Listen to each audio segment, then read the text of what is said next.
மதுரை உயர்மறை மாவட்டம், கொடைக்கானல் மறைவட்டம், மூஞ்சிக்கள் பங்கு திரு இருதய ஆண்டவர் ஆலயத்தில் நடைபெறும் இந்த நற்கருணை ஆராதனைக்கு உங்களை அன்போடு அழைக்கின்றோம். நம் அன்றாட வாழ்க்கை சூழலில் சில நேரங்களில் நாம் இறைவனை தேட மறந்து விடுகிறோம். நாம் நினைக்க தவறினாலும், நாம் நினைத்து கொண்டே இருந்தாலும், நம்மை நினைக்க தவறாதவர் நம் ஆண்டவர் இயேசு. இது இந்த அருமையான நேரத்திலே அவருடைய பிரசன்னத்திலே நாம் அமர்வதற்கு இந்த நேரம் கிடைத்திருக்கிறது. ஆண்டவருக்கு நன்றி சொல்லுவோம்.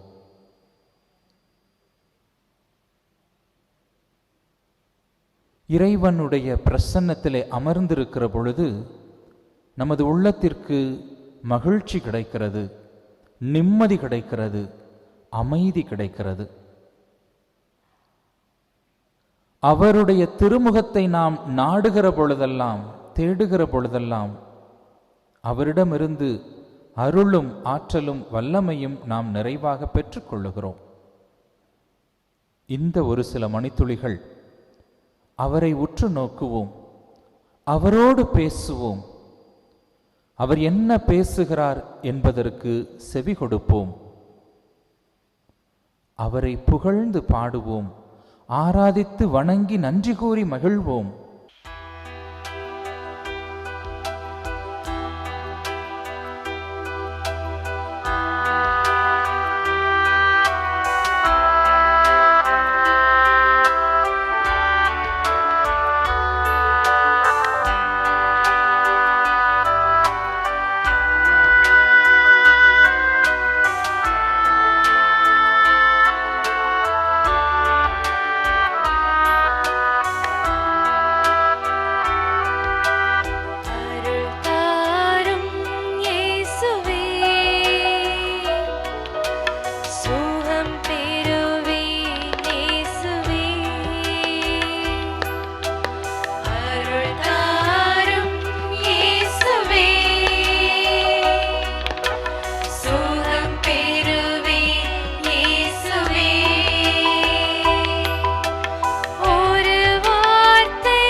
உமது தூய பிரசன்னத்தில் வந்து நிற்கும் எங்களை கழைக்கண் நோக்கி பாரும். ஆண்டவரை தேடுவோரின் இதயம் அக்களிப்பதாக. ஆண்டவரையும் அவரது ஆற்றலையும் தேடுங்கள். அவரது திருமுகத்தை இடையராது நாடுங்கள். அவரது வியத்தகு செயல்களை நினைவு கூறுங்கள். அவர் தம் அருஞ்செயல்களையும் அவரது வாய்மொழிந்த நீதி தீர்ப்புகளையும் நினைவில் கொள்ளுங்கள் என்று திருப்பாடல் 105 3 முதல் 6 முடியில் உள்ள இறை வார்த்தைகளில் எங்களுக்கு வாக்குத்தத்தம் கொடுத்தவரே, உம்மை இடையராது தேடும் எங்கள் இதயத்தின் காயங்கள் மாற்றப்பட்டு அமைதியும் மகிழ்ச்சியும் அடைவதாக. கடன் தொல்லைகளாலும் பொருளாதார தேவைகளாலும் மனம் சோர்ந்து கலங்கி நிற்கும் மகனே, மகளே, எனக்கு என்ன நடக்குமோ, என் பிள்ளைகளின் எதிர்காலம் எப்படி அமையப் போகிறதோ என்று கலங்கி நிற்கும் அன்பு பிள்ளைகளே, இதோ ஆறுதல் அனைத்திற்கும் ஊற்றான ஆண்டவர் இயேசுவின் பிரசன்னத்தில் உங்களையே ஒப்புக் கொடுங்கள். தேவ பிரசன்னம் இன்று உங்களை ஆளுகை செய்வதாக.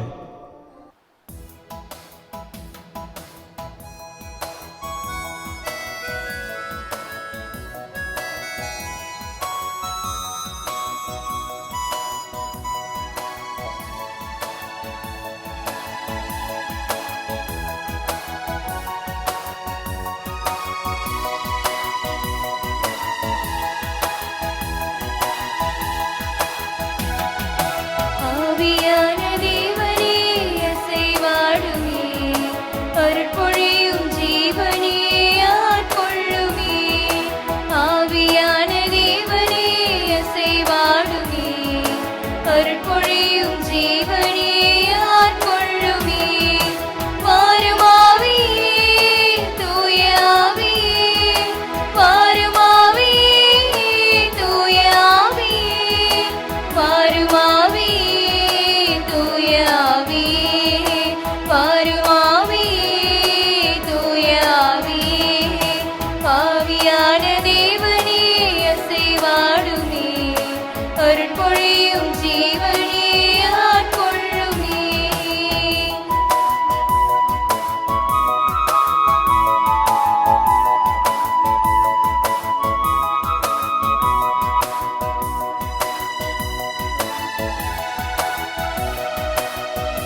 ஆண்டவர் உங்களோடு இருப்பாராக.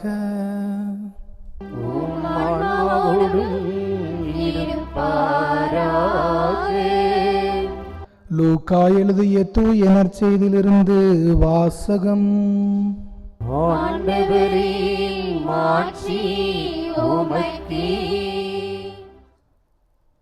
லூக்கா நற்செய்தி அதிகாரம் 15 இறைவார்த்தைகள் 11 முதல் 24 வரை. ஒருவருக்கு 2 புதல்வர்கள் இருந்தார்கள். அவர்களுள் இளையவர் தந்தையை நோக்கி, அப்பா, சொத்தில் எனக்கு உரிய பங்கை தாரும் என்றார். அவர் சொத்தை அவர்களுக்கு பகிர்ந்தளித்தார்.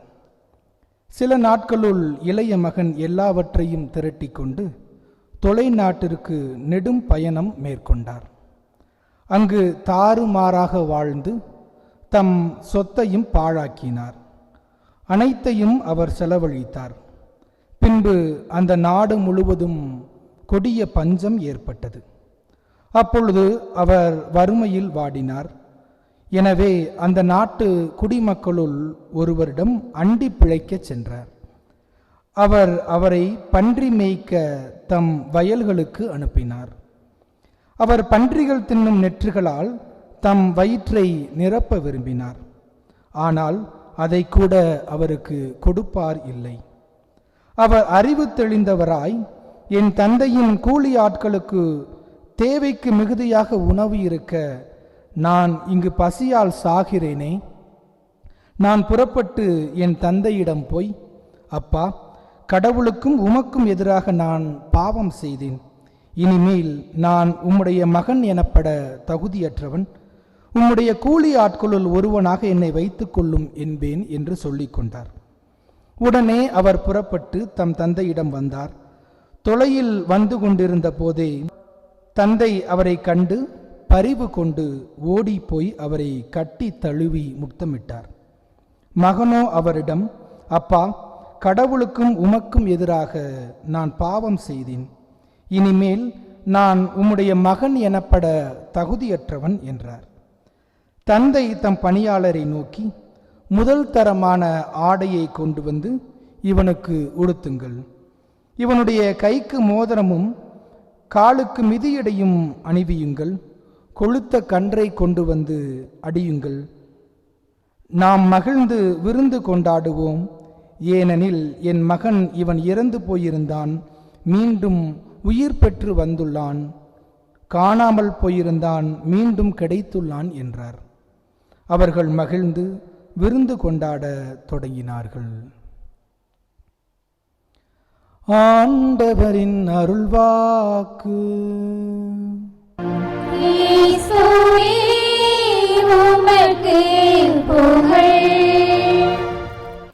இயேசுவில் அன்பார்ந்தவர்களே, சபையுரையாளர் தன்னுடைய நூலிலே இவ்வாறு குறிப்பிட்டிருப்பார்.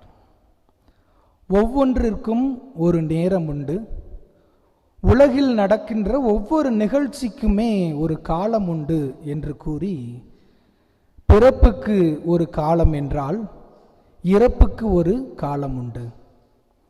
நடுவதற்கு ஒரு காலம் என்றால் அறுவடை செய்வதற்கு ஒரு காலம் உண்டு. அழுவதற்கு ஒரு காலம் என்றால் சிரிப்பதற்கு ஒரு காலம் உண்டு என்று ஒவ்வொன்றையும் அழகாக காலங்களின் அடிப்படையில் பிரித்து, இறுதியாக போருக்கு ஒரு காலம் என்றால் அமைதிக்கு ஒரு காலம் உண்டு என்று அவர் அழகாக பிரித்திருப்பார். இன்று நமக்கு ஒரு காலம் உண்டு. அது என்ன காலம்? கடவுளை பிரிந்து அவருடைய அன்பை மறந்து நமக்கென்று ஒரு வாழ்க்கை வாழ்ந்ததற்கு ஒரு காலம் என்றால், கடவுளிடம் திரும்பி வந்து அவருடைய அன்பையும் உடனிருப்பையும் உணர்வதற்கான ஒரு காலம். அதுதான் மனமாற்றத்திற்கான காலம். வேகமாக ஓடிக்கொண்டிருக்க உலகத்திலே நாமும் வேகமாக ஓடிக்கொண்டே இருக்கின்றோம். எரேமியா இறைவாக்கினர் இவ்வாறு குறிப்பிட்டிருப்பார். போர்க்களத்தில் பாய்ந்தோடும் குதிரையைப் போல யாவரும் தம் வழியில் விரைகின்றனர் என்று கூறியிருப்பார். எரேமியா இறைவாக்கினர் வார்த்தைக்கு ஏற்றார் போல நாமும் குதிரையைப் போல வேகமாக கடிவாளம் அணிந்து ஓடிக்கொண்டே இருக்கின்றோம். இப்படி ஓடிக்கொண்டே இருக்கின்ற நாம் கடவுளை விட்டும் பிரிந்தும் நான் வெகு தூரத்தில் சென்று விட்டோம்.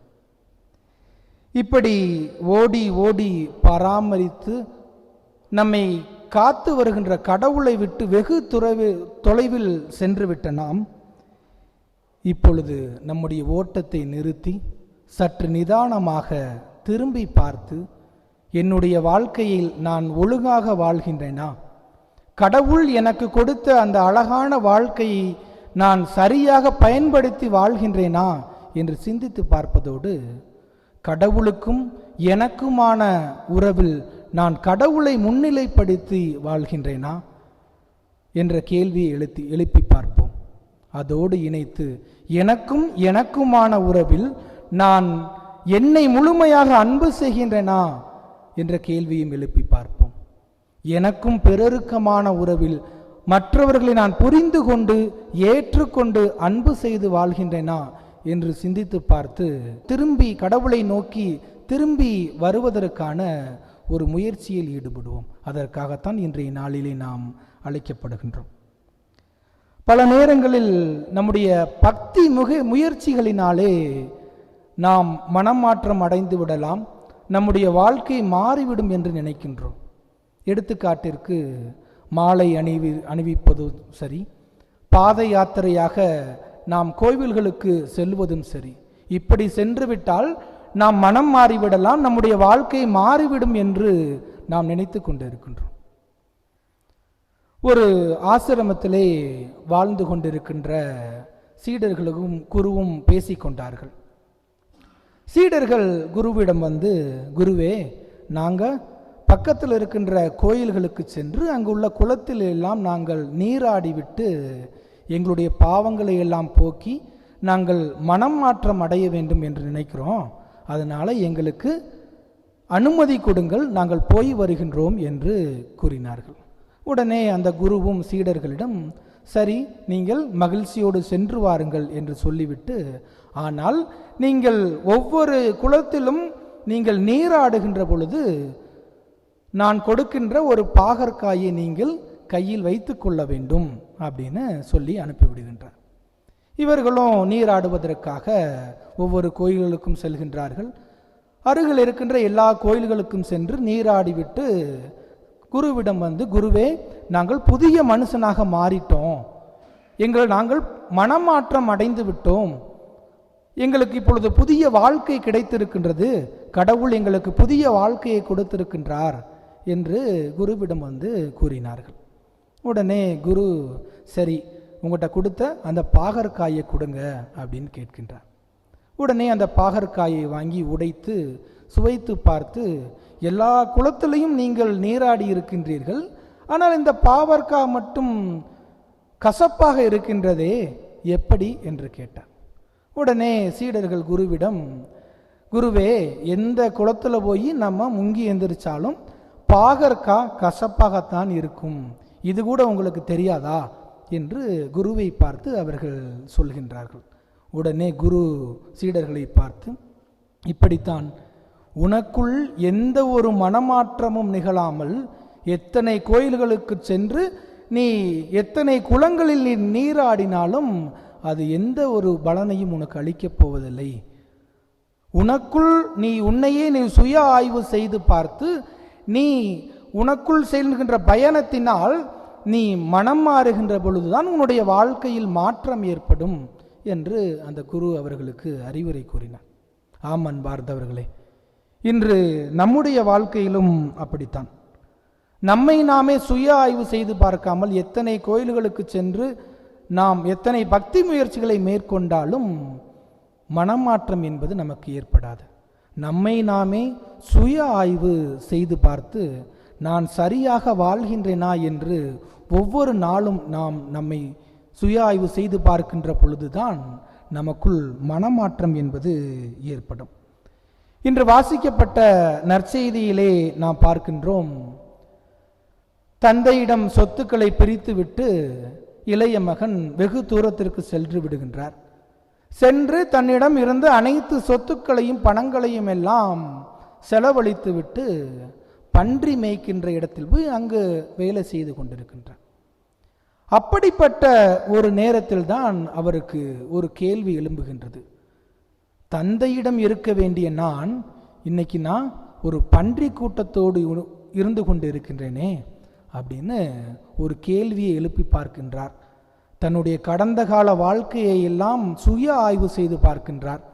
சுய ஆய்வு செய்து பார்த்ததுடைய வெளிப்பாடு தான், அறிவு தெளிந்தவராக நான் என் தந்தையிடம் போவேன், எனக்கும் என் தந்தைக்கும் கடவுளுக்கும் எதிராக நான் பாவம் செய்து விட்டேன், இப்போ நான் என் தந்தையிடம் திரும்பி போகிறேன் அப்படின்னு சொல்லி மனம் வாரி அறிவு தெளிந்தவராக தந்தையை நோக்கி திரும்பி வருகின்றார். நாமும் அறிவு தெளிந்தவராக நம்முடைய வாழ்க்கையிலே இருக்க வேண்டும். கடவுளுடைய குரலுக்கு நாம் செவிமடுப்பவர்களாக இருக்க வேண்டும். நம்முடைய வாழ்க்கையில் பயணித்துக் கொண்டிருக்கின்ற பொழுது பல நேரங்களில் தவறி செல்கின்ற பொழுதெல்லாம் கடவுள் நமக்குள் ஒரு கேள்வியை கேட்பார். தொடக்க நூலிலே பார்க்கின்றோம், ஆதாம் ஏவாளுடைய காலத்தில் ஆதாமும் ஏவாளும் கடவுளுடைய கட்டளைகளை மீறி வாழ்ந்திருந்த பொழுது, தவறு செய்து அவர்கள் இருந்த பொழுது, கடவுள் தொடக்க நூல் 3வது அதிகாரம் 9வது இறை வார்த்தையிலே, ஆதாம் நீ எங்கே இருக்கின்றாய் என்ற ஒரு கேள்வியை ஆதாமை பார்த்து கேட்கின்றார். அப்படி என்றால் நேரடியாகத்தான் அவர் இருந்து கொண்டிருக்கின்றார். அவரை பார்த்து நீ எங்கே இருக்கின்றாய் என்று அவர் கேட்கின்றார் என்றால், அவர் இருக்கின்ற இடம் என்பது மாற்று இடமாக இருக்கின்றது. அப்ப இன்று நாம் நமக்குள் கேள்வி எழுப்ப வேண்டும். கடவுள் எழுப்புகின்ற கேள்வியும் நாம் உள்வாங்கிக் கொண்டு நம்மை நாமே சுய ஆய்வு செய்து பார்க்க வேண்டும். எனவே இந்த மனமாற்ற காலத்திலே நாம் சிந்தித்து பார்ப்போம். நம்முடைய வாழ்க்கையை பின்னோக்கி யோசித்து பார்ப்போம். எப்படி நான் வாழ்ந்து கொண்டு இருக்கின்றேன்? கடவுளுக்கும் எனக்குமான உறவில் நான் கடவுளை முன்னிலைப்படுத்தி வாழ்கின்றேனா என்ற கேள்வியை நமக்குள் எழுப்பி பார்ப்போம். எனக்கும் எனக்குமான உறவில் நான் என்னை முழுமையாக அன்பு செய்கின்றேனா என்ற கேள்வியை எழுப்பி பார்ப்போம். எனக்கும் பிறருக்குமான உறவில் நான் பிறரை அன்பு செய்து ஏற்றுக்கொண்டு வாழ்கின்றேனா என்று சிந்தித்து பார்ப்போம். மனமாற்றம் என்பது பிடித்தவைகளை எல்லாம் விட்டு விடுவது அல்ல, மாறாக நம்மை நாமே சுய ஆய்வு செய்து பார்த்து உண்மையிலேயே நான் யார் என்று நாம் தெரிந்து கொள்வதுதான் மனமாற்றம்.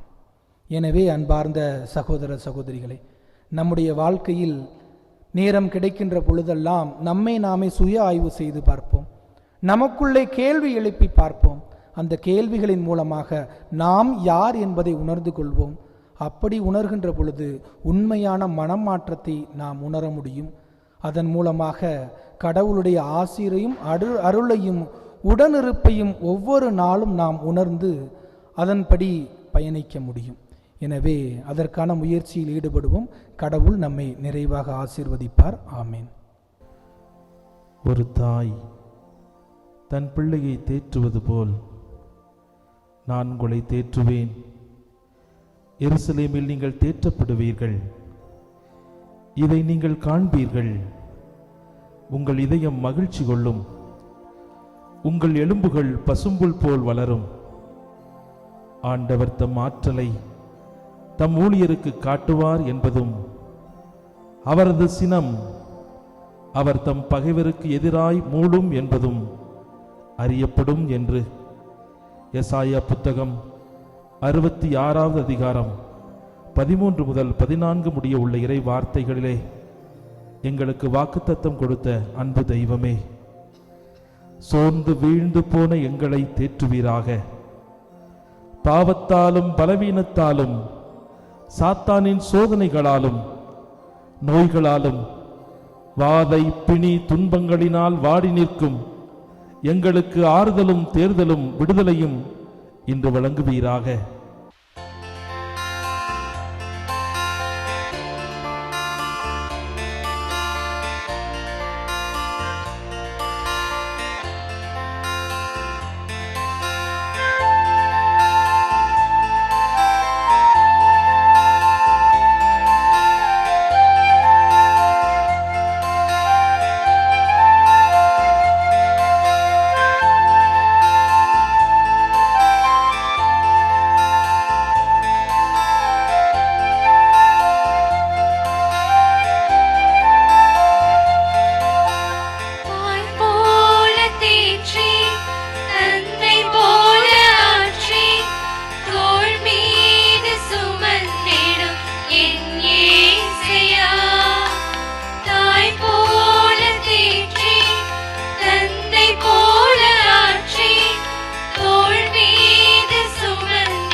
வேலை வாய்ப்புக்காகவும் படிப்புக்காகவும் வெளிநாடு செல்ல வேண்டும் என்ற கனவுகளோடு கலங்கி நிற்கும் அன்பு மகனே மகளே, இவையெல்லாம் நடக்குமா, இதையெல்லாம் கிடைக்குமா என்று கலங்கி நிற்கிறாயோ? அனைத்திற்கும் ஊற்றான ஆண்டவர் தாமே இன்று உன் இதய குரலை கேட்பாராக. தட்டுகிற கதவுகள் எல்லாம் உனக்கு திறக்கும்படியாக தேவ பிரசன்னம் முன் சென்று பாதுகாப்பதாக. அன்று மோசே ஆண்டவருடைய பிரசன்னத்தில் அழுது புலம்பி வேண்டினார், ஆண்டவரே, உமது பிரசன்னம் எங்களோடு வரவில்லை என்றால் இந்த இடத்தை விட்டு செல்ல அனுமதிக்காதேயும் என்று உமது பிரசன்னத்திற்காக ஏங்கி தவித்த போது, ஆண்டவரே, நீர் அவருக்கு கொடுத்த வாக்குத்தத்தத்தின்படி எனது பிரசன்னம் உனக்கு முன்பாக செல்லும், நான் உனக்கு இளைப்பாறுதல் அளிப்பேன் என்று விடுதலை பயனூல் 33:14 வாக்குத்தத்தம் கொடுத்து அவருக்கு முன்பாக சென்று அவர்களை தடுத்து நிறுந்த எல்லா தடைகளையும் உடைத்து அவருக்கான பாதைகளை நீர் அமைத்து தந்ததை போல இதோ உம்முடைய அன்பு பிள்ளைகளாகிய எங்கள் ஒவ்வொருவருக்கும் தடைகளை உடைத்து எங்கள் பிள்ளைகளுக்கான எதிர்கால வாழ்வை பொறுப்படுத்தி நடத்தும்படியாக ஒப்புக் கொடுக்கிறோம்.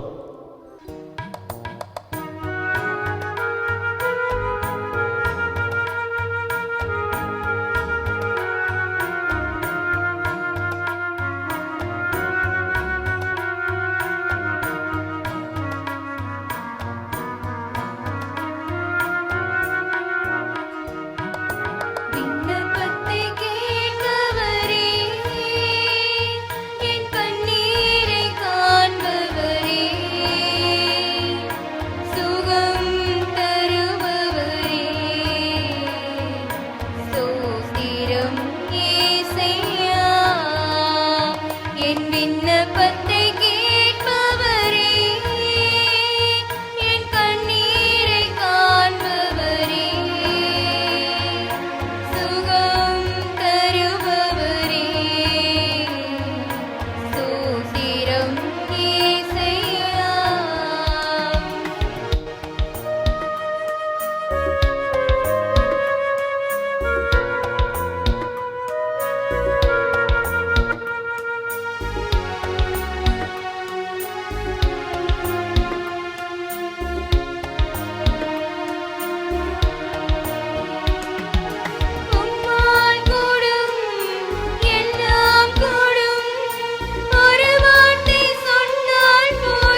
லூக்கா நற்செய்தி 8:24 நாம் வாசிக்கிறோம். ஆண்டவரே ஆண்டவரே சாக போகிறோமே, காற்றும் கடலும் புயலும் எங்களை மூழ்கடித்து விடுமோ என்று அஞ்சி நடுங்கிக் கொண்டிருந்த சீடர்களுடைய படகிலே நீர் விழித்தெழுந்து காற்றையும் கடலையும் கடிந்தது போல ஆண்டவரே, இன்று மன அமைதி இல்லாமலும் மனக்குழப்பத்தோடும் அச்சத்தோடும் நடுக்கத்தோடும் இருக்கின்ற உமது பிள்ளைகளுடைய படகிலே இன்று நீர் ஏறுவீராக. காற்றையும் கடலையும் கடிந்து அமைதியை ஏற்படுத்தியதைப் போல இன்று எங்கள் உள்ளங்களுக்கு அமைதியை நீர் ஏற்படுத்தி தருவீராக. வாழ்க்கையிலே அமைதி குலைந்து அச்சத்தோடு நடுங்கிக் கொண்டிருக்கும் அன்பு மகளே மகனே, இதோ உன்னுடைய படகிலே ஆண்டவர் இயேசு இருக்கின்றார். அந்த இயேசு ஆண்டவர் உன் இதயத்திற்கும் உன் நிலத்திற்கும் அமைதியை கட்டளையிடுகின்றார். இறையாதே சும்மா இரு என்று சொல்லி அன்று காற்றையும் கடலையும் கடைந்து கொண்ட தேவன் தாமே இன்று உன் உள்ளத்திலும் இல்லத்திலும் பொங்கிக் கொண்டிருக்கிற அலைகளை அடக்கி தேவ பிரசன்னம் அமைதியும் மகிழ்ச்சியும் நிறைந்த உள்ளத்தை உனக்கு தந்தருள்வாராக. எசாயா புத்தகம் 38:17 முதல் 20 முடிவுள்ள இறை வார்த்தைகளிலே வாசிக்கின்றோம். எசேக்கியேல் என்ற மன்னன் தன் வாழ்வின் இருளிதி கட்டத்திலே, தன் வாழ்வின் இறுதி நிலையிலே புலம்பி அழுது கொண்டிருந்த போது, தான் சாகப் போகிறோம் என்று அவருக்கு அறிவிக்கப்பட்ட போதிலும் ஆண்டவரை நோக்கி அவன் கூக்குரல் அழைத்தான். அந்த துன்பமான இக்கட்டான சூழ்நிலையில், நோய்களினால் சூழப்பட்ட அந்த சூழ்நிலையில் அவன் ஆண்டவரை நோக்கி கூவி அழைத்தான். அவன் சொன்ன வார்த்தைகள் இதோ இதோ ஆண்டவரின் கசப்பு அனுபவத்தை நலமாக மாற்றினார். மனம் கனிந்து அழிவின் குழுவிலிருந்து என் உயிரை காத்தீர். என் பாவங்கள் அனைத்தையும் முதுகுக்கு பின்னால் எரிந்து விட்டீர். ஆண்டவர் எனக்கு நலமளிக்க மனம் கொண்டார். ஆண்டவரின் இல்லத்தில் என் புகழ் பாக்களை வாழ்நாளெல்லாம் இசை கருவி மீட்டி பாடிடுவேன் என்ற வார்த்தைக்கேற்ப இயேசுவே, இன்று கொடிய நோய்களாலும் கேன்சர் கட்டிகளாலும் உடல் மன வேதனைகளால் படுத்த படுக்கையாக தனிமையில் விடப்பட்ட அழுது கொண்டிருக்கும் என் அன்பு பிள்ளைகளே, இந்த ஆண்டவர் உங்கள் புலம்புகளை எல்லாம் களி நடனமாக மாற்றுவார். ஆண்டவர் உன் குரலை கேட்டு எழுப்புவார். இதோ 3ஆம் நாள் எழுந்து ஆண்டவருடைய பிரசன்னத்தில் நன்றி பலி செலுத்தும்படியாக தேவ ஆவியானவர் தாமே இன்று உங்கள் உலர்ந்து போன எலும்புகளை எல்லாம் உயிர்த்தெழச் செய்வார். ஆண்டவரே, உம் தழும்புகளால் நான் குணமடைகிறேன் என்று நாங்கள் வாசிக்கிறோம். உமது தழும்புகளால் எங்கள் காயங்கள் அனைத்தையும் கட்டுவீராக. உமது திரு இரத்தத்தினால் எங்கள் ஒவ்வொருவரையும் மீட்டுக் கொள்வீராக. உமது பரிசுத்த ஆவியின் வல்லமையினால் இன்று புலம்பி அழுது கொண்டிருக்கிற ஒவ்வொரு பிள்ளைகளையும் இன்று தேற்றி திடப்படுத்தி உயிர் கொடுத்து மீண்டும் நலமான வாழ்வை அவர்களுக்கு முன்பாக வாழும்படியாக இன்று அவர்களுக்கு ஆறுதலும் தேர்தலும் தருவீராக. விடுதலையும் சுகத்தையும் அவர்கள் பெற்றுக்கொள்வாராக. எல்லா நலன்களும் தேவ ஆவியானவர் அவருடைய பிரசன்னத்திலிருந்து அவர்களுக்கு பெற்று தருவாராக. ஆமென், ஆமென், ஆமென்.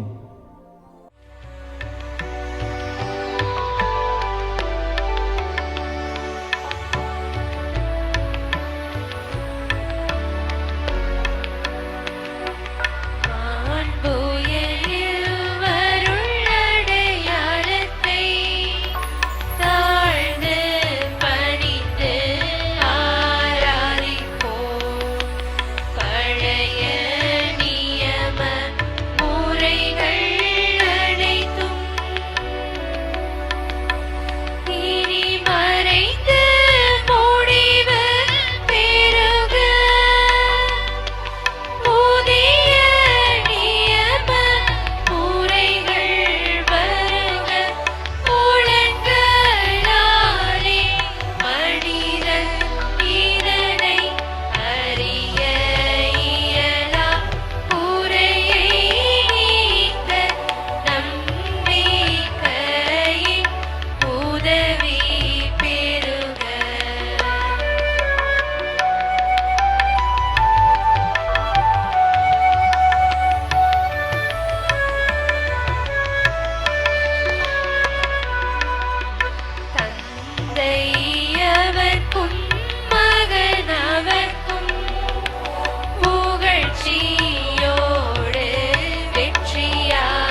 மன்றாடுவோமாக.